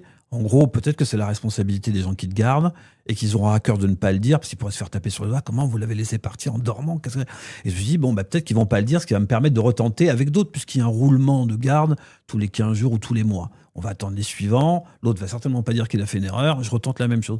Non. Déjà, parce que quand je m'évade, je l'apprendrai après. Par la radio, ça a été signalé à quasiment 50-60 km à la ronde. Et tous les djihadistes étaient mobilisés, ils cherchaient, ils arrêtaient les camions. Donc tout le monde le savait, et ça, je le savais pas. Mais je me pose la question. Et puis après, quand j'ai tombé dans d'autres camps, et des gens vont bien me faire comprendre qu'ils savent, et qu'avec eux, ça peut pas se passer comme ça, qu'il faut que je fasse... C'est surtout pas à refaire, sinon c'est la mort. Donc ils seront d'autant plus vigilants avec toi, évidemment. Ouais, j'ai une vraie mauvaise réputation. Voilà. Je suis vraiment considéré comme un rebelle. Miss-quiz. T'arrives dans une grande prison, je disais tout à l'heure, que t'appelles la prison des sables. Si je me trompe pas, c'est le nom du chapitre. Et là, tu fais une rencontre incroyable. Parce que tout le long, jusque-là, on te lit et vraiment on partage ta solitude. Vraiment, on se dit, mais il est vraiment tout seul. C'est terrible. Et là, tu rencontres quelqu'un, on va en parler 2 minutes, Ouais, enfin. quand même, enfin, quelqu'un qui parle anglais, avec qui tu vas pouvoir discuter, avec qui tu vas rester Un peu plus d'1 an et demi. Voilà. Je vais faire toute la suite jusqu'à ma Exactement. libération de ma captivité avec lui. Raconte-nous ce moment où tu le retrouves dans ce camp, la prison des Sables. Qu'est-ce que tu as ressenti? Et qui est-il et qu'est-ce que tu as ressenti? Déjà, tu ne le connais pas, d'ailleurs. C'est exactement le 2 août 2021. Je pense qu'on me transfère dans cette prison de Sable. Enfin, le désert est notre prison, mais là, pour le coup, on était avec d'autres prisonniers. On sentait que c'était vraiment une prison, là, pour le coup. Un site de forçat, quoi. Hein. Et donc, on m'amène là. On a roulé toute la journée. Le soir, on arrive dans ce camp où je vois qu'il y a d'autres prisonniers. J'entends les chaînes dans la nuit et tout. Et on me demande est-ce que je parle anglais? Et je suis étonné qu'on me demande ça. Je dis pourquoi? Il me dit parce que lui parle anglais. Et on me montre une couche. Alors, il se souvient qu'il était sur le sable. Il avait mis une sorte de couverture avec des plots de bois, mais pas plus haut que 1 mètre de haut, quoi. Et t'as une sorte de géant qui est glissé. Il doit faire 1m80 et 90 et plus. Rert Jacobus von Divater, donc citoyen sud-africain. Et il se lève, et je le reconnais pas, parce que je connais un peu les otages qui sont encore détenus, bien que la mémoire est un peu... On peut en citer quelques-uns, tu as quand même en tête ceux qui sont détenus ou ceux qui sont sortis d'ailleurs. Ouais, après je verrai Jeffrey Woodkey, je sortirai avec lui. Il y a eu Julian Gergut, entre autres, à ce moment-là. Il y a l'Australien, j'ai plus le nom en tête, il y a l'Australien qui est encore là. Et lui, je le remets pas, je le connais pas. Je le connais pas du tout. Je vois pas qui c'est. Et pour cause. Et donc lui, pour la petite histoire, ça fait un peu plus de 3 ans et demi, 4 ans qu'il est captif, pas que d'Al-Qaïda, mais il a été kidnappé en Libye en 2017, vendu 8 mois plus tard à Al-Qaïda, il a échoué au nord du Mali. Et c'est une rencontre saisissante, et en même temps, c'est un grand soulagement, parce que j'ai un compagnon d'infortune avec qui on va pouvoir réfléchir à deux, on va pouvoir se soutenir, même si on est très différents, et on va pouvoir faire face à deux, ouais. Alors, ce moment de cette rencontre, il y a 2 sentiments. Le premier sentiment, c'est je vais pouvoir, comme tu viens de le dire, enfin échanger avec quelqu'un, partager, réfléchir, etc. Puis un autre sentiment, c'est quand il te dit depuis combien de temps il est là. Ouais, alors ça fait peur. C'est le coupe.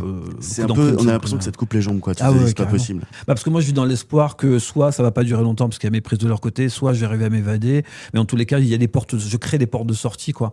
Et lui, je me rends compte que ça fait à peu près 4 ans qu'il est là. Il sait pas créer de porte de sortie. Il veut pas s'en créer non plus. Et il est résigné à son sort.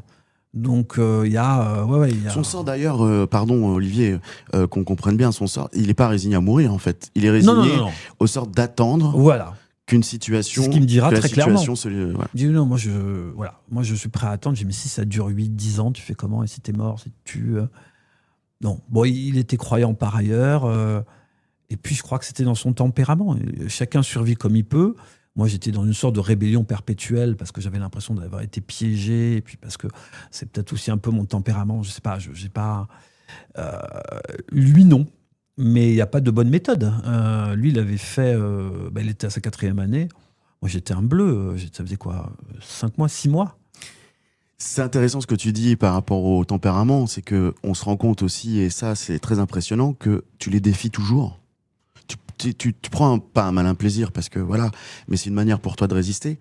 Mais t'es insolent avec tes geôliers, t'hésites pas à être insolent, t'hésites pas à les rembarrer, t'hésites pas à leur répondre, t'hésites pas vraiment. Puis des fois ça les énerve. Ouais. Comment t'expliques ça? Je parlais tout à l'heure du contrôle. Il faut avoir des petites zones de contrôle. La marge, elle est très ténue quand on est captif. Avec le temps, plus on va avec le temps, plus on comprend qui nous garde, on comprend leur organisation, on comprend leurs points faibles aussi, etc. Donc il y avait une petite marge, et je crois qu'au bout d'un moment, j'arrive à me mouvoir dans cette petite marge.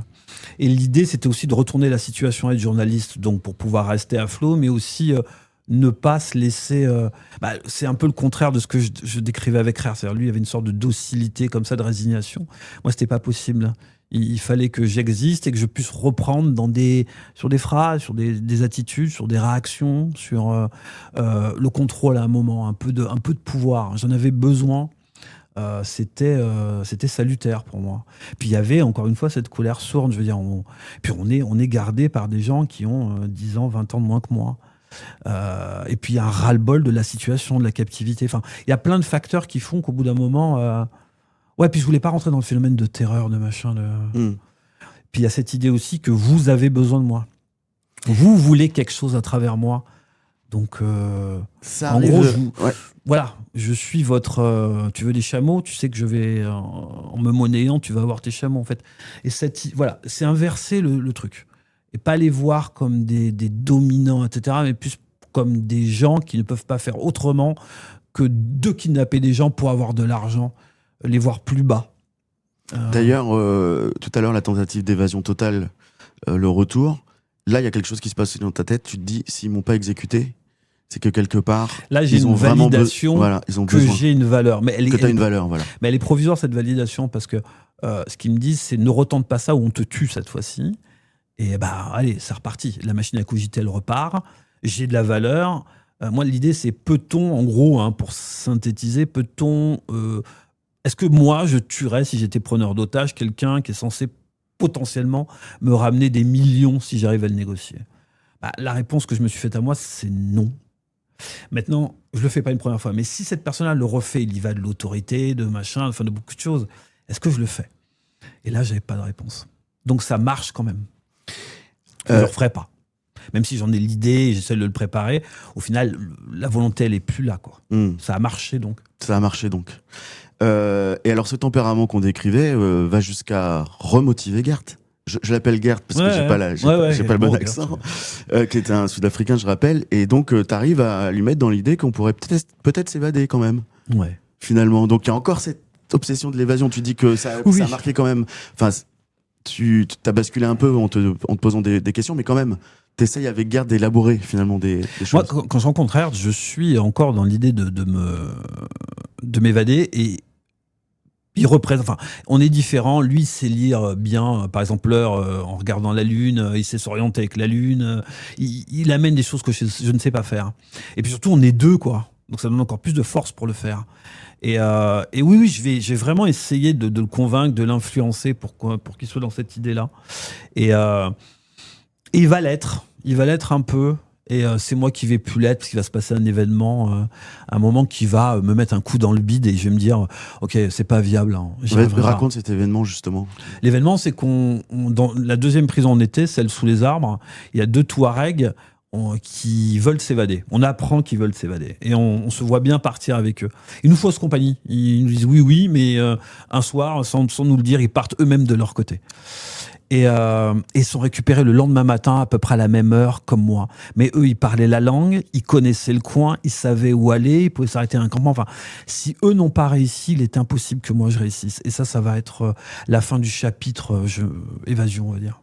Oui, alors la constatation que c'est impossible. Enfin, pour le moment. Ou alors, il faut que je connaisse, il faut que je sois prisonnier encore longtemps, peut-être 1-2 ans plus, et vraiment tout bien connaître, tout bien préparer. Et là, peut-être que je retenterai, mais sur le coup, je me dis que c'est pas possible. On est passé un peu vite, mais dans cette grande prison, comme tu disais tout à l'heure assez rapidement, il y avait d'autres prisonniers que tu apprends d'ailleurs en te mettant encore une fois dans la peau du journaliste, que tu finis quasiment à savoir qui ils sont assez précisément, pourquoi ils étaient là. Donc on apprend qu'il y a des Touaregs qui faisaient partie. Il y a même un prisonnier de l'État islamique. Nous a-t-on dit ça t'a pas réussi vraiment, des rumeurs, etc. Et donc effectivement, tu te dis quand même, ces deux personnes qui connaissent le désert, qui sont de la région, qui ont des contacts dans les villes les plus proches. Ça, c'est eux qui nous apprendront qu'on était à 90 km au sud-ouest de Tinzaouaten. Donc ils savaient où était Tinzaouaten, ils avaient énormément d'informations, ces gens-là. Ils connaissaient le coin. Donc là, c'est l'espoir, parce que tu te dis, on peut partir avec eux, ils vont nous guider. Et comme tu dis, ils vous faussent compagnie, ils partent de leur côté. C'est là, donc, ce que tu disais, ils reviennent et là, tu te dis, c'est pas possible, s'ils n'y arrivent pas, on n'y arrivera pas. On n'y arrivera pas. Donc là, tu te résous à attendre, voilà. Alors, il y a évidemment, on peut pas ne pas le mentionner, ta famille, tu y penses tout le temps. D'ailleurs, une des tentatives d'évasion est liée à l'anniversaire de ta fille. Tu te dis, je serai là pour son anniversaire. Tu reçois de temps en temps des lettres. C'est très émouvant quand tu les reçois. Comme ça, on imagine que tu es dans ce désert et puis d'un seul coup, il y a une lettre de ta femme et de tes enfants qui arrivent. Il y a la radio. La radio, tu l'as pas avec le monde. Voilà, tu l'as pas tout de suite quand tu es enlevé, ça prend un peu de temps, mais après c'est vraiment le lien avec le monde, ça rythme ta journée. Et il y a ces messages à la radio de ton père. Chaque du mois, ma sœur, ma mère, mon ex-compagne, mes enfants. Et il y a ce mélange de joie quand tu les entends, quand tu lis ces lettres, et puis aussi en même temps un peu d'abattement. C'est-à-dire que quelque part, c'est hyper émouvant à chaque fois. Bah, c'est formidable de pouvoir les entendre, formidable d'avoir aussi des informations sur ce qui se passe un peu de l'autre côté, dans l'autre monde, hein, quasiment. Et puis ça me donne une force. Moi, c'est des points de rechargement ponctuels, mensuels, hein, qui deviennent nécessaires. J'en suis même accro et j'en ai peur au bout d'un moment, parce que j'ai peur que les djihadistes comprennent l'importance que ça a pour moi et qu'ils puissent tirer sur cette ficelle-là sensible en me privant de la radio ou quoi, et qu'ils puissent me casser. On tient sur le mental, hein, et je me rends compte que c'est très très bien, c'est formidable, mais en même temps ça m'affaiblit. Enfin, ça peut m'affaiblir, ça peut me rendre faible si on m'enlève ça. Et j'en parle, je crois, dans le bouquin. D'ailleurs, il y a un moment où je vais me faire violence pour ne pas, parce que je sens quand je suis avec quelqu'un qui m'aime pas du tout, avec qui j'ai eu beaucoup de problèmes, et je me dis, mais j'ai envie d'écouter ces messages, c'est le jour où ça doit arriver, et je me dis, je les écoute pas, il faut pas, je fais rien. Oui, tu dis à un moment donné, je veux pas leur laisser le plaisir Non, m'empêcher, voilà. Alors que j'ai l'espoir d'écouter. Donc je m'empêche, voilà. c'est une violence, mais je m'empêche. Il y a toujours on est toujours dans ce jeu quelque part de pas trop en montrer, de manipuler un peu, c'est de la vitrine quoi, hein, qu'on a plus ou moins de facilité à tenir en fonction des jours, des situations, mais il y a une vraie vitrine. Enfin, en tout cas, chez moi, il y avait une vraie vitrine par rapport à eux, ne pas montrer que cette situation me bouffe, que j'ai peur, ou que je me laisse abattre. C'est ça. Il y a une autre question que je me suis posée tout le long du livre. En fait, tu écris. Et alors là, je me dis, mais comment il fait ? Alors, il y a un moment donné très précis, on te tend un stylo, un carnet, donc là, pour toi, c'est vraiment extraordinaire, parce que tu peux réécrire. Mais on comprend aussi que tu écris sur tout ce que tu peux trouver, un bout de carton, et surtout, tu caches tout. J'aimerais bien que tu nous expliques un peu ce que tu as mis en place pour pouvoir conserver toutes ces notes. Et la question aussi derrière, c'est est-ce que tu as réussi à ramener toutes tes notes ? Alors, les djihadistes n'aiment pas qu'on écrive. Moi, je suis journaliste. Ils veulent surtout pas que j'écrive. Ils vont même passer des directives au début pour dire aux gens qui sont avec moi et qui peuvent parler français de ne pas répondre à mes questions, parce que je pose beaucoup de questions. Et au bout d'un moment, toutes ces informations, évidemment, il faut les écrire. Je vais tout oublier. J'ai à cœur d'écrire. Il y a un djihadiste, un des chefs de groupe avec qui j'ai passé 15 jours, qui lui, pour avoir parlé avec lui, il parle français, il comprend que je m'intéresse à eux, que je veux essayer de comprendre. Il est un peu dans cette idée-là. Il trouve quelque part que le JNIM, le GSIM, le groupe de soutien à l'islamo-musulman, ne communique pas assez. J'essaie de pousser en disant, regarde les talibans, par exemple, on a énormément de documents sur eux, ils acceptent des interviews, il y a même un bureau, on peut demander des autorisations. Vous, que dalle. Et en même temps, quand on vous traite de terroriste, vous poussez des cris d'orfraie, etc. Donc il y a un truc qui ne va pas. Et il comprend ça. Donc lui, il va me donner ce bloc et va me donner ce stylo. Et du moment où je serai avec lui, j'aurai l'autorisation d'écrire et j'écris ouvertement. Mais d'ailleurs, tu vas l'interviewer, hein, c'est la personne. 2 fois, voilà. ouais, 2 fois. Et par contre, après, c'est plus le cas. On me signale bien que voilà, il faut pas écrire, et je fais ça en secret. Donc, on me donne pas de papier. J'ai gardé un stylo que j'ai planqué, et tout est bon, tout support. Alors, c'est les boîtes de lait qu'on peut avoir, des emballages. Tout est bon pour concilier ce que j'apprends comme information, ce que je vis. Je chronique un peu aussi ma vie en captivité. Et je planquais ça. Au départ, je planquais ça dans ma poche. On a des boubous, mais plus j'écris, plus la poche devient grande. Et à un moment, un des djihadistes me dira, mais qu'est-ce que tu as dans ta poche là ? Et je lui donne un bel amas de papier et je lui dis, c'est des recettes. Puis moi, j'avais prévu le coup si je me faisais avoir. Donc, j'avais intercalé sur le dessus, parce que je savais qu'il ne parlait pas français, des sortes de recettes, des listes, des choses comme ça. Donc, ils voient des trucs qui sont écrits en liste. Ils ne savent pas lire, mais bon, ok. Et ils me repassent le truc. Et moi, je planquais ça après, parce que je me suis dit que la poste, c'était pas viable. Mais il fallait que ce soit quelque chose qui soit proche de moi. Je m'étais fait un oreiller avec de la feutrine. Je sais plus, je crois qu'on avait un chèche qu'on avait mis autour. Et donc, je le planquais à l'intérieur.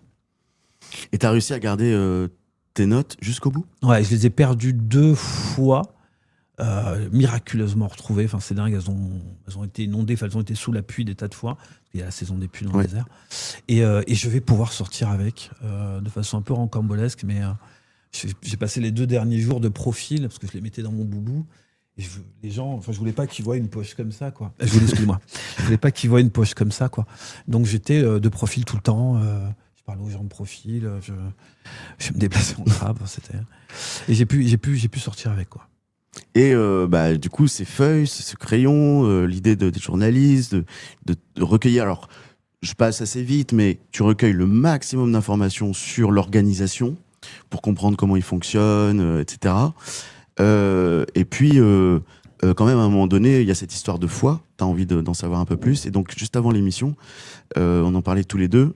À un moment donné, tu reçois un Coran, pardon, j'allais dire une Bible, un Coran, et c'est le premier livre que tu as, parce que du coup, t'as pas le droit au livre, et tu commences à lire le Coran.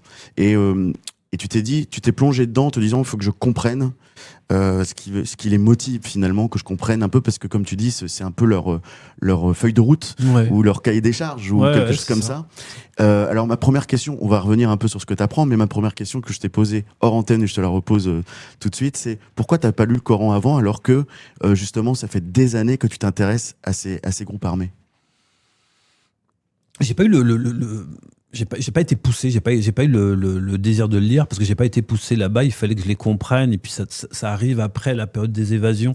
J'ai plus de porte de sortie et le Coran, je me dis si je les comprends, ça va peut-être m'aider pour des tentatives futures et puis je vais pouvoir puis c'est aussi argumenter, je vais pouvoir mieux comprendre et répondre parce que quand ils déballent leurs trucs, je connais pas les textes, je peux rien dire. Et je vais pouvoir les mettre à la question. Puis il y a aussi cette idée du journaliste, c'est-à-dire essayer de connaître pour pouvoir justement avoir des arguments plus outillés, plus solides.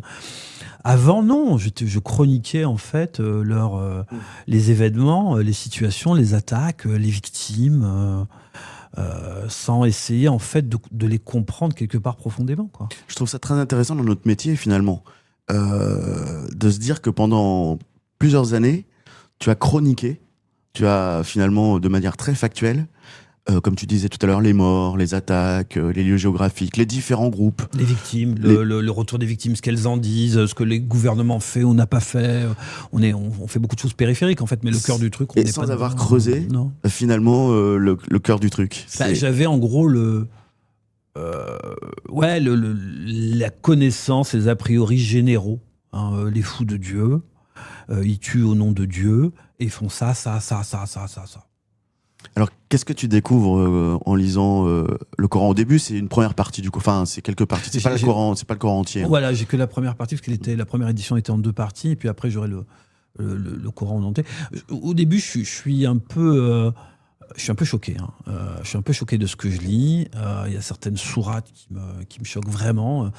Une sourate quand même qui dit au bout d'un moment où le prophète appelle à trouver les infidèles, à les traquer, à les tuer. Et puis on sent qu'il y a une évolution parce qu'il dit pas ça avant. Enfin bon, sur les femmes notamment. Tout ce qui peut choquer un occidental me choque à ce moment-là. Deuxième lecture, j'ai l'impression de comprendre un peu plus. Troisième lecture, alors il y a des choses que je retiens, mais c'est marrant. C'est comme si à chaque lecture c'était un peu plus adouci. C'est la sensation que j'ai en le lisant. Mais ça me permet surtout de provoquer les débats et la discussion avec eux. Parce que je retire certaines choses qui sont pour moi un peu bizarres et dont je sais, pour l'avoir lu, qu'il n'y a pas vraiment de réponse, et je les confronte à ça pour savoir ce qu'ils vont dire. Alors, le paradis notamment, c'est quand même une vision assez masculine du paradis, qui est vraiment décrite pour, je dirais, des guerriers qui étaient sur le chemin d'Allah, qui peuvent maintenant se mettre dans des sortes de lits où on viendra leur porter des boissons. Ce seront des femmes avec des regards chastes et des longs cheveux qui viennent. Mais quid des femmes, quoi. Aujourd'hui, les femmes sont incluses là-dedans. Elles sont donc à côté de ces fameux combattants. Elles ont leur propre parti, avec des sortes d'hommes qui font la même chose, qui viennent leur apporter. Est-ce qu'on est marié toujours quand on est là-bas? J'ai des tas de choses comme ça. La musique aussi, j'ai pas vu d'interdiction sur la musique particulière dans le Coran. Et j'essaie de relever ça. Il est un peu encore revanchard. C'est encore un peu revanchard cette lecture du Coran. C'est l'idée de trouver des arguments, les confronter à ça et voir ce qu'ils vont répondre sur des angles faibles dont je sais qu'ils vont avoir des difficultés à répondre. Et on est encore, j'imagine, parce que je manque de recul par rapport à ça, mais dans le contrôle, l'idée de pouvoir exister en étant un peu en contrant un peu. Alors il y a quand même alors c'est pas très présent, moi je trouve, dans ton récit. Il y a l'idée qu'éventuellement tu pourrais te convertir, mais du coup moi je trouve dans ton récit c'est pas très présent. Ça revient de temps en temps. C'est le dernier filet. Ouais. C'est le dernier filet parce que j'ai raté les évasions. J'essaie de penser au maximum de ce que je pourrais faire. Puis il y a cette phrase qui revient, qui est quand même un peu là tout le temps, que m'avait dit un des chefs djihadistes qui était là. Il m'a dit, tu sais, nous, on tue pas les musulmans, convertis-toi. On tue pas les musulmans, tu te convertis, tu seras libre, ou si tu te convertis, tu seras l'égal de nous, on donnera une tente, on te donnera une kalachnikov de 3 chèvres. Et je me suis dit, si je dois survivre à la dernière limite que je pourrais faire, c'est ça. Je me convertis dans l'idée de m'évader, je serai peut-être pris, mais ça annulera ce qu'ils m'ont dit. Ils pourront pas me tuer. Donc c'est le filet de sécurité pour une évasion, une ultime évasion possible quelques années plus tard, quand je pourrai plus supporter tout ça. Ça, c'est toi, de ton côté. Moi, ce que je voulais dire aussi, c'est que j'ai pas l'impression qu'ils ont insisté beaucoup, ou alors tu le mets pas dans ton récit. J'ai pas l'impression que chaque jour ils viennent te voir en te demandant de te convertir. Tu vois, tu comprends ce que je veux dire? La première fois qu'on me donne le Coran, c'est quelqu'un qui vient, je crois que c'était un cadi, j'apprendrai après que c'est une éminence, quelqu'un qui a une vraie connaissance, une vraie culture du Coran, et qui me dit, toi, je vais te convertir. C'est son but, il me l'amène pour ça. Et il est sûr d'y arriver. Alors, c'est intéressant ta question, parce que moi, je me trouve, en lisant le Coran, ça déclenche une sorte de fébrilité chez moi. Parce qu'on a beaucoup parlé ici du phénomène de radicalisation. Il y a un truc un peu irrationnel et magique qui se passe, les gens basculent, et puis de ce qu'ils étaient deviennent des fous de Dieu, et tout, etc. Je me dis, mais est-ce que ça va marcher sur moi, quoi? Et en même temps, j'ai l'impression d'être un peu mon propre cobaye, mais en même temps, eux ont à cœur, évidemment, que je me convertisse. Je pense pas avoir été forcé, mais il y a un travail comme ça de SAP qui est fait régulièrement. Regarde telle vidéo, lis, on a des discussions très longues et tout, etc. Mais au final, ils ne peuvent pas, quelque part, te forcer à devenir musulman. Tu ne peux pas rentrer forcé dans cette foi en Dieu. Il faut que tu fasses ce pas. Ça vient de toi quand même. Je pense que c'est intéressant de le signaler, parce que je pense qu'on pense aussi beaucoup le contraire. Et ils doivent t'amener, ils doivent te convaincre, ils peuvent t'influencer, mais ils ne peuvent pas te forcer. D'ailleurs, il y a une question, mais plus largement, il y a une question très précise de la belle Hélène66 qui dit: est-ce que Olivier a été baptisé petit, mais plus globalement, est-ce que tu étais quelqu'un de croyant? Non, j'étais d'abord athée, ensuite agnostique. Au moment où je suis kidnappé, je suis agnostique. J'avais lu aucun texte. Le premier texte religieux que j'ai lu, c'est le Coran, qui m'a d'ailleurs donné envie de lire les autres. Et ouais. Cette lecture, ce rapport à la foi, le fait que tu ne perds pas, bon, on se dit, des fois quand je lisais le livre, finalement je me suis dit, il avait encore plus la foi en le journalisme, en son métier.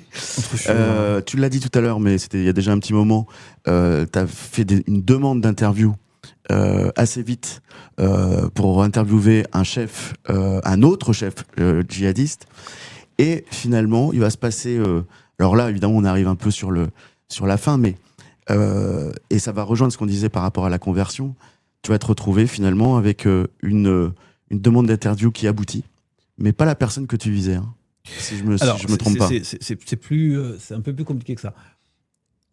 Je fais trop simple. Non, mais je vais expliquer. Il faut donc s'occuper. Il faut se donner des challenges et des défis, des choses insurmontables pour que ça... voilà, on ait l'obsession de les atteindre, d'y arriver. Donc une interview d'un chef de zone pour laquelle je me suis fait kidnapper, je me dis ok, je veux interviewer maintenant le chef suprême. C'est impossible, mais je le fais, et comme j'ai le temps devant moi, si la vie est là jusqu'au bout, bah voilà, ça va être mon travail de SAP, ça va être mon truc. Et je reste dans cette idée-là. Et au départ, chef suprême qui est Yahya Dagrali, le chef de l'organisation. Et je pose la question, je reviens à la charge pour ça. Et la chose qu'on me dit justement, mais ça ne marchera pas parce que tu n'es pas musulman. Il n'acceptera pas de répondre à un koufar comme toi. Donc ce n'est pas possible. Un koufar qui est un infidèle. Alors moi je comprends pas, je leur dis mais écoutez, je suis journaliste, je sais pas si je sais pas, j'interviewe quelqu'un qui est gay, je sais pas parce que je suis gay ou j'ai pas le devenir pour l'interviewer, c'est n'importe quoi. Il doit pouvoir parler à n'importe qui, mais ça c'est pas recevable chez eux. Et donc, il va y avoir un travail comme ça, j'ai retourné. Et à un moment, je refais ma demande, on est en novembre 2022, et ça amène une réponse. Au départ, je ne sais pas que c'est Yahya Dagrali qui répond, je pensais que c'était un des chefs de zone. Et cette réponse dit en substance qu'ils sont engagés dans des discussions avec l'État français, et que si ces discussions marchent, et que si ça mène à une libération... La phrase c'était « Ils accepteront de répondre positivement à ma demande de communication ». C'est comme ça que c'est dit. D'ailleurs, il écrit belle écriture et un français qui est quand même bien contrôlé. Et au départ, je ne sais pas si c'est vraiment lui. Après, je comprends que ça va être lui. Donc là, il y a quelque chose qui est imminent, il y a quelque chose qui est possible. Ça va m'être confirmé quand j'ai rencontré le numéro 2 de l'organisation, Sedan Agita, parce que j'aurais à cœur à savoir est-ce que ça vient de lui, est-ce que ça veut dire que oui. Et à partir de là, c'est open. On est en 2022, on est en mars. Ça peut se faire. Et là, je leur dis, écoutez, moi j'ai besoin d'un stylo, d'un crayon, il faut que je puisse écrire et que je puisse penser à mes questions. Et ça va être une autre obsession et qui va me permettre, encore une fois, de traverser cette situation de captivité. Parce que c'est que ça, au fond. Ça va mettre du temps, quand même, à aboutir. Ouais. Et ça n'aboutira pas, au final, dépendant d'une question. C'est pour ça que je le connecte. Quelques jours avant, une quinzaine de jours avant ma libération, quand on vient m'apprendre ma libération, on me fait écouter un audio où on me dit tu vas être libéré, et la question tout de suite après c'est est-ce que maintenant avec tout ce qu'ils ont fait comme boulot pour venir me voir et pour me convertir, est-ce que tu vas rentrer en islam, est-ce que tu es prêt à rentrer en islam? Et je dis non, pas encore, on verra. Tu dis quelque chose, tu dis j'ai lu le Coran mais j'ai encore beaucoup de questions. Voilà, parce que la question ça me permettait de reculer le temps en fait. C'est ça, hein. L'idée c'était pas de se convertir, c'est de susciter de l'intérêt, de créer de la conversation et donc de pouvoir, c'est ça l'idée. Pas de se convertir. Il fallait donc avoir des questions pour repousser l'échéance. Et là, il y a une déception chez eux, je le lis, mais je le note pas. Et l'interview va pas se faire. Ils auront quand même à cœur de répondre à mes questions en m'envoyant le numéro 2, qui lui répondra à mes questions. C'est Sedan Agita. Sedan Agita, mais je pense que ça ne s'est pas fait parce que je n'étais pas converti. Et donc ça a vraiment joué. C'est-à-dire que le chef a préféré ne pas répondre aux questions de quelqu'un qui n'est pas converti, qui n'est pas musulman. D'ailleurs, la première question de ton interlocuteur, qui est donc quand même le numéro 2 de l'organisation, c'est quand même pas rien. La première question qu'il te pose, c'est est-ce que tu es prêt à te convertir? Ouais, et c'est non. Enfin, non. La réponse sera... Mais non, même journalistiquement, c'est quand même discutable. Voilà. Qu'est-ce qu'on aurait pensé, même si cette interview n'a pas été publiée, qu'est-ce qu'on aurait pensé d'un journaliste qui a été kidnappé, qui s'est converti à l'islam et qui interviewe le numéro 2 d'une organisation d'Al-Qaïda? Donc là, c'est l'éthique journalistique qui revient, qui est là, qui est toujours présente. Déjà, il n'y a fait. pas une volonté de se convertir déjà au départ, mais c'est totalement discutable après, quand revenir avec une... Enfin, ça n'a pas de... Tu te dis, elle sera pas valable, elle sera pas recevable. Ça n'a pas d'intérêt. C'est partisan, enfin, ce serait pas du tout... Alors effectivement, tu l'as dit, cette interview, finalement, tu ne la publies pas.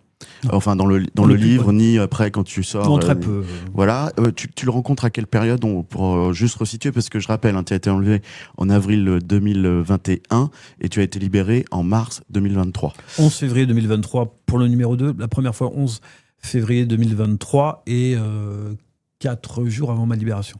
Tu l'as rencontré 2 fois? 2 fois. 3 fois, dit-il, mais j'étais pas au courant qu'il était là pendant ma captivité. Comment se passe l'interview? Qu'est-ce que tu apprends? Est-ce que tu es déçu? Est-ce que quelque part c'est une satisfaction? C'est finalement un point de... Tu t'es dit, j'ai atteint mon objectif? Alors, j'ai pas atteint mon objectif parce que j'ai pas parlé au chef. Je me contenterai très très bien. Quand je dis objectif, je repense à l'objectif du 8 avril 2021. Alors, il y a 2 choses. Non seulement le chef n'est pas là, mais Sedan Agita, le numéro 2, lui répondra à mes questions, mais il n'est pas seul. Il est avec Abdoulaye Agalbakaï, le chef de zone pour lequel j'ai été kidnappé, d'Al-Qaïda pour lequel j'ai été kidnappé. Et je comprends à ce moment-là qu'ils ont à cœur de, quelque part, me démontrer leur bonne foi, quoi. Me démontrer que le coup vient pas de chez eux. Évidemment que j'étais une cible d'opportunité, mais que j'ai été pris dans un autre truc et que c'est pas eux qui m'ont écrit, la lettre d'invitation ne vient pas d'eux et qu'ils ne savaient même pas que je voulais les interviewer. Donc en gros, que je ne parlais pas aux bonnes personnes et que le problème viendrait de mon fixeur ou d'un intermédiaire entre mon fixeur et d'autres personnes. Bon. Donc ça c'est la première constatation, le premier choc. Après j'avais une batterie de questions qui était là pour enrober les questions principales. Et les questions principales, c'était, en gros, que s'est-il passé dans l'affaire Ghislaine Dupont-Claude Verlon? Pourquoi les avoir kidnappés? Pourquoi les avoir tués? Dans quelles conditions ont-ils été tués? C'était faire la lumière là-dessus. Et très rapidement, Sedan Agita va me dire, écoute, ces questions-là, on n'y répond pas. On ne veut pas y répondre, on n'y répond pas. Pourtant, tu disais tout à l'heure que parmi eux, c'est un secret de Polichinelle. Enfin, Oui, mais c'est ça que j'ai pas compris. C'est pour ça- et ce que j'ai lu, mais c'est bizarre. Tout le monde en parle chez vous et tout, et on dirait qu'au moment où vous pouvez faire la lumière, ce qui pourrait vous arranger limite, parce que ce que vous dites en gros, c'est que c'est pas tellement votre faute. Il y aurait eu une intervention française et à cause de ça, vous avez dû faites l'éclat, donnez au moins votre version. Et je vois qu'ils veulent pas vraiment la donner, ça, je me l'explique pas. Je vais revenir, j'ai un peu être provoquant en étant un peu aux alentours, en parlant, bon, en prêchant le faux pour avoir le vrai, ou en donnant des versions qui, je sais, inexactes et qui peuvent un peu les remonter. Ah bah non, pas du tout. Et puis, mais tout ça se fait en off, alors, pour expliquer les conditions de l'interview, il parle pas. Cédric Guita parle français, mais il parle pas très bien français non plus. Il est pas sûr en français. Donc l'idée, c'était que je lui pose les questions, qu'il les traduise à Agalbaka en arabe, qu'il les écrivait, qu'il se retire. C'est là où je pense qu'ils ont répondu aux questions, peut-être en conjonction avec leur chef, je ne sais pas du tout, et qu'ils reviennent le lendemain matin et qu'ils me donnent les questions, donc avec les questions avec les réponses sur une carte SD. Et moi, ça m'embêtait un coup parce que ça permet pas de rebondir, ça permet rien. Il fallait que je trouve un subterfuge pour avoir une interview un temps soit peu correcte.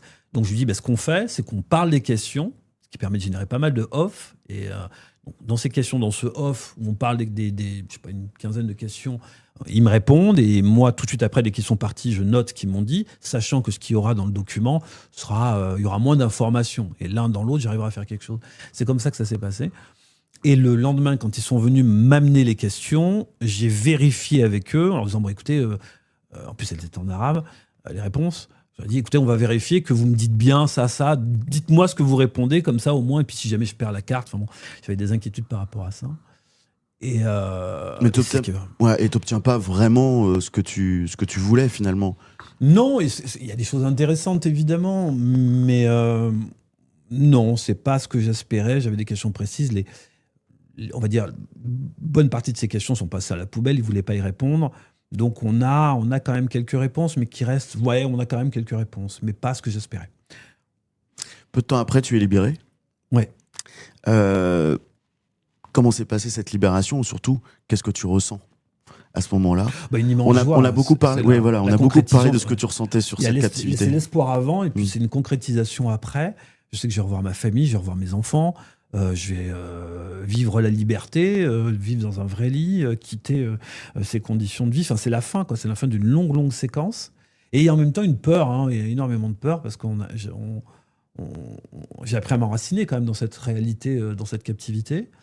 Et il y a le retour, quoi.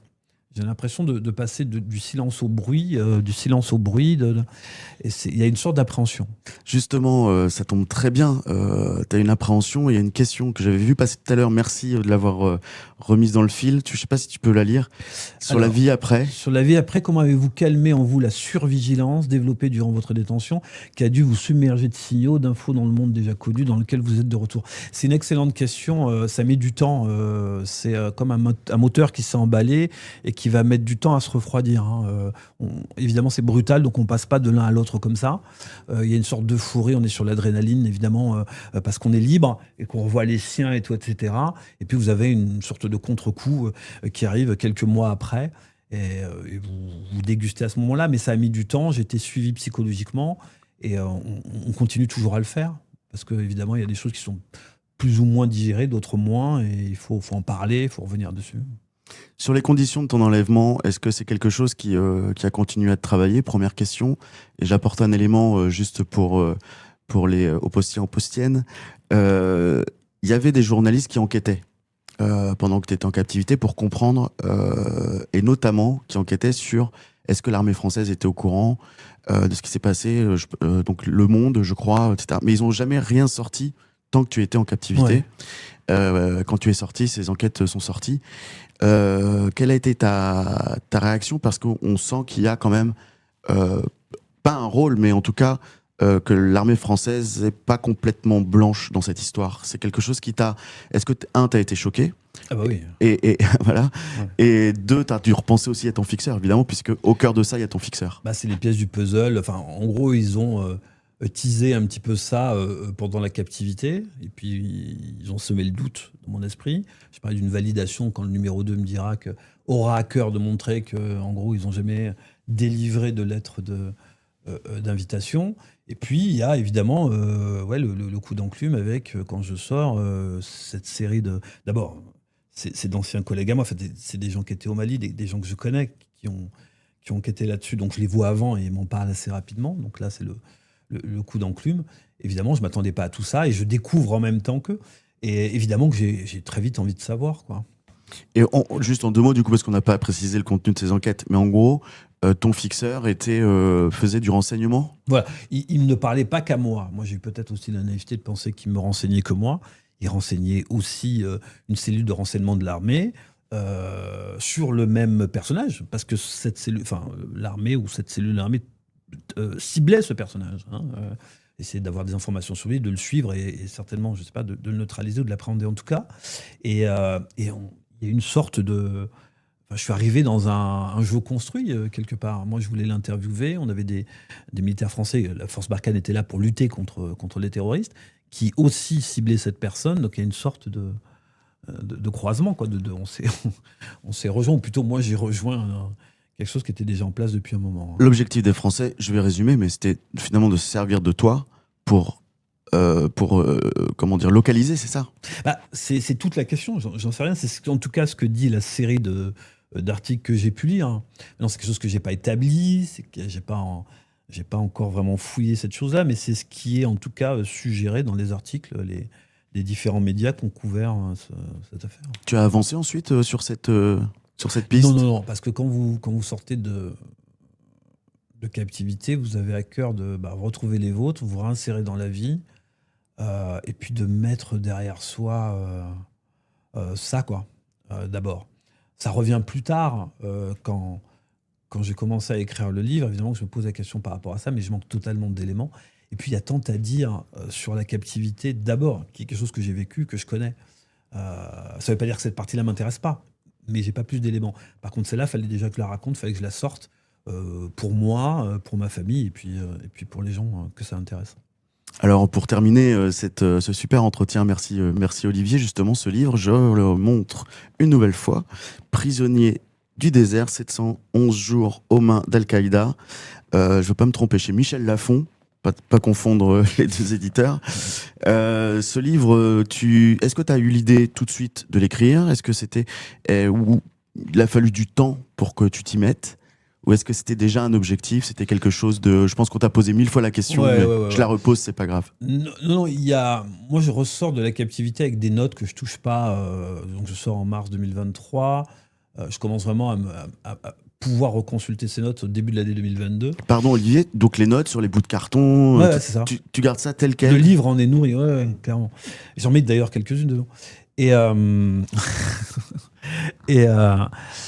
ça coïncidait avec l'appel de la maison d'édition Michel Lafon, Elsa Lafon, qui était désireuse de me voir écrire le récit de cette captivité.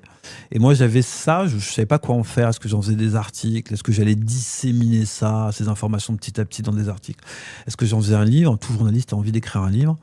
Et puis, il y avait aussi le fait que j'en avais pas vraiment parlé à ma famille. Enfin, j'avais eu la pudeur de pas trop demander non plus.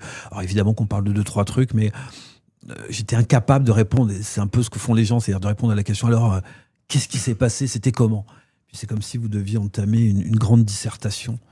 Et ça, j'en suis incapable. Répondre à des questions ponctuelles sur un truc et on livre une réponse comme ça va. Et donc, il n'y avait rien, en fait. J'avais rien dit. Et là, c'était l'occasion de tout mettre. On confie, et sachant ça après, ils peuvent revenir et on peut en discuter. Donc, ça rejoignait pas mal de choses. Donc, au début de l'année, c'est comme ça que l'idée du livre, c'est la jeunesse du livre. Alors, pour terminer, juste, on va prendre quelques...